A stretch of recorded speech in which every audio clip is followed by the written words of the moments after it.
दोस्तों देखिए ये 2 सॉकेट इंस्टॉलेशन कर दिए हैं और ये 2 हो गए। ये देखिए दोस्तों ये डायरेक्ट हो गया इनपुट जो स्टेबलाइजर में गया है दोस्तों। उसके बाद देख लीजिए दोस्तों ये आउटपुट जो स्टेबलाइजर से आया है ये कोड हो गया दोस्तों। ये इन्वर्टर का कोड हो गया दोस्तों। और जो ये इन्वर्टर का लाइन था सिंगल वायर वो यहाँ पे इंस्टॉलेशन कर दिया गया दोस्तों। देखिए दोस्तों ये अगर दोस्तों यहाँ पे देखिए इसमें सिस्टम जो किए थे, देखिए दोस्तों ये अभी डायरेक्ट पे चल रहा है। इसको हम ऑफ पहले करते हैं बाईपास। दोस्तों देखिए पहले इसको हम ऑफ करेंगे।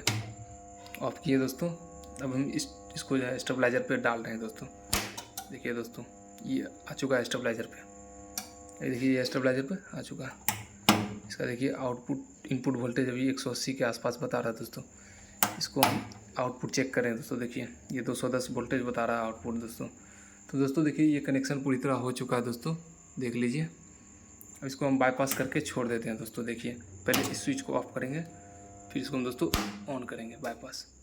ये दोस्तों फाइनली ओके हो चुका है दोस्तों, देख लीजिए। वोल्टेज भी इसका इनपुट इतना बता रहा है। ये बाईपास डायरेक्ट मेन से चल रहा है दोस्तों। देखिए ये कंप्लीट फुल्ली हो चुका है दोस्तों। तो दोस्तों वीडियो को लाइक कर लीजिए, चैनल को सब्सक्राइब कर लीजिए और बेल आइकन को प्रेस करके वीडियो को शेयर कर दीजिए दोस्तों।